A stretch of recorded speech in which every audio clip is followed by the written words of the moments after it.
Hello, friends. I'm Brian, and this is Gizmo Board Games.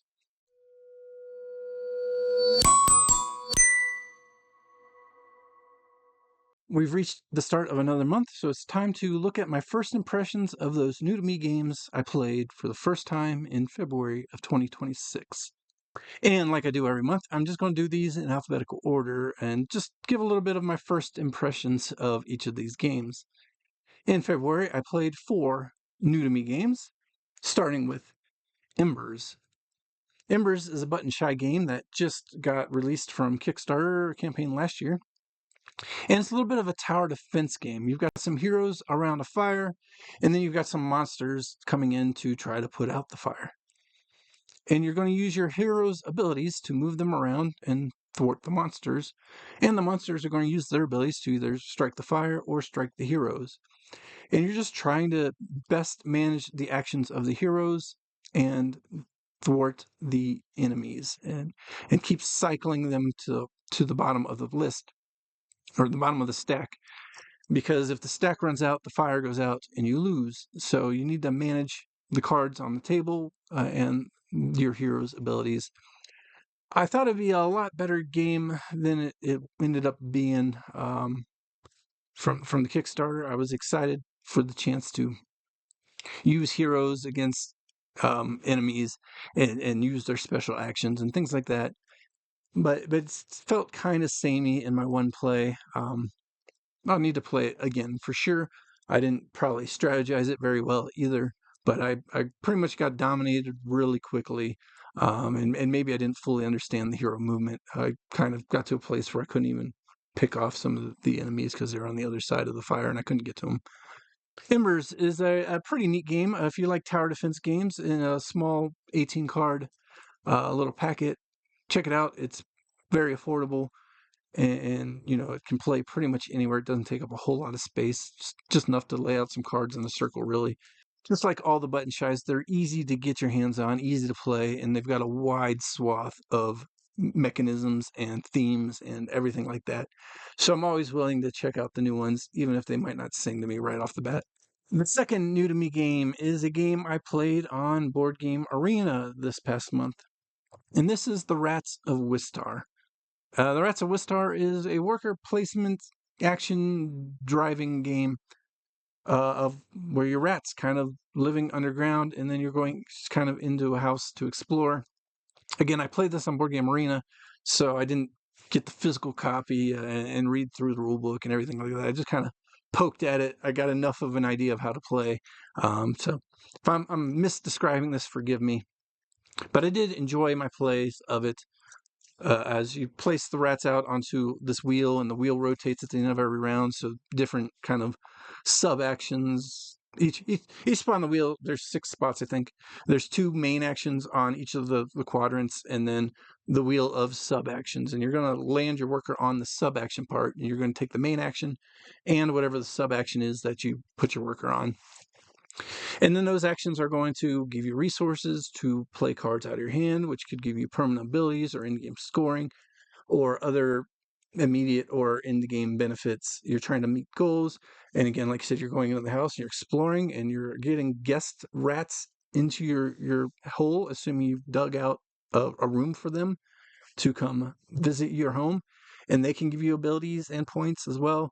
So it's just this unique blend of worker placements and management of resources to generate more workers or resources or actions or whatever the case is, and then eventually score.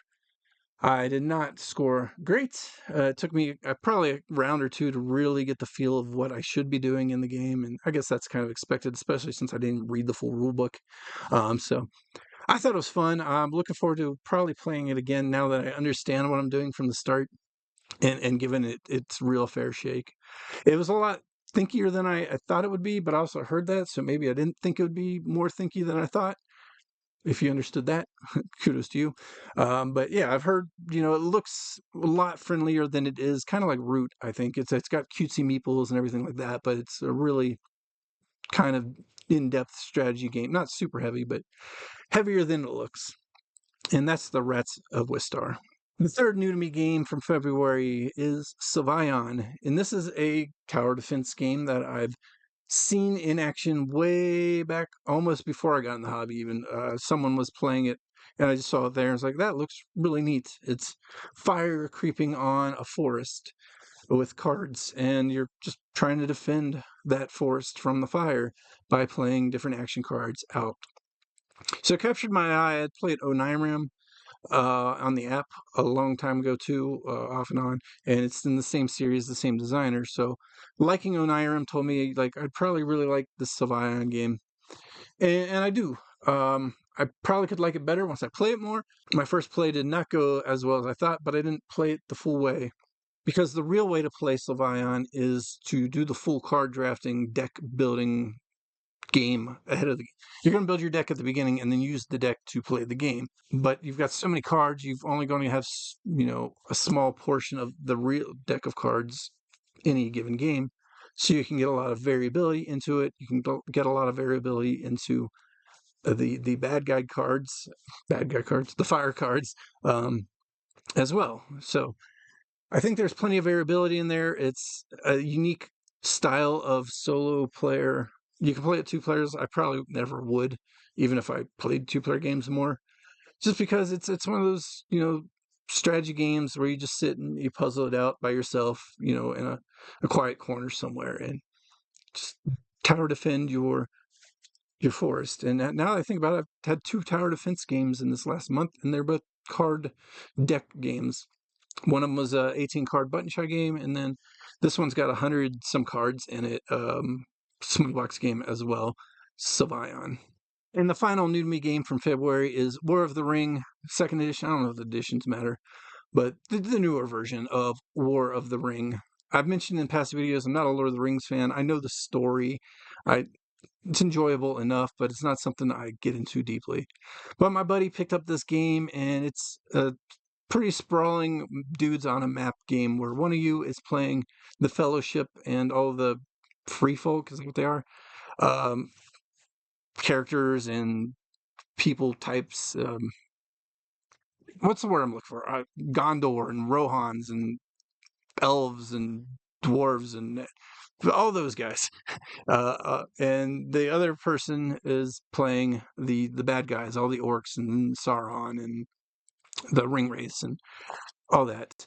And the objective is for the hobbits, the Fellowship, to get the ring to Mount Doom, or for the free folk to just thwart the bad guys enough that the war ends.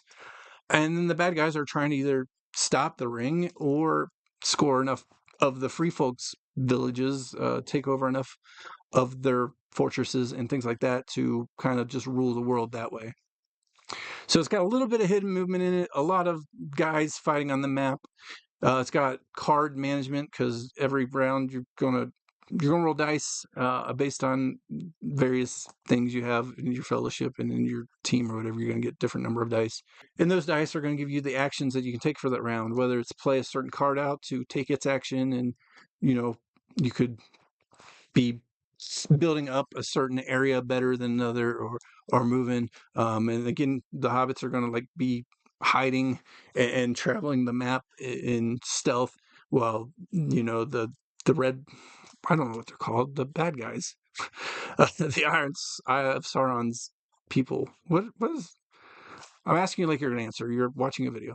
But they're going to come around and try to unveil where the hobbits are. And so it's that little bit cat and mouse, but also they're going out and trying to attack fortresses and defeat the free folks and take over more and more of their lands and push them out of the battle. So it's a neat little game, not my cup of tea necessarily, and it is pretty long. It's a two-player, I think plays 4-2, whatever. Two players. One's one side, one's the other.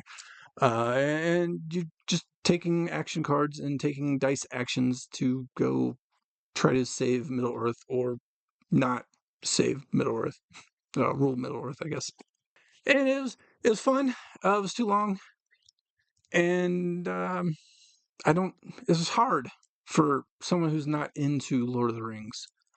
because every card is going to direct you to an area on the board, and then you gotta like read the board. I don't know these cities, I don't know these lands, so I'm constantly just scanning the board trying to find where my card is good at to see if I meet the conditions to play it, or if, even if it doesn't have specific conditions, to see if where it's telling me I get reinforcements, if that's somewhere I want to put reinforcements. And the Fellowship, they have all kinds of abilities as they're in the stack or out of the stack. It was just a lot to keep track of for me, who is not a Lord of the Rings person. But I can see how Lord of the Rings people would love this game. I think it got compared to, I don't know, inside the game realm, or just my buddy mentioned it from one of his friends, but Star Wars Rebellion.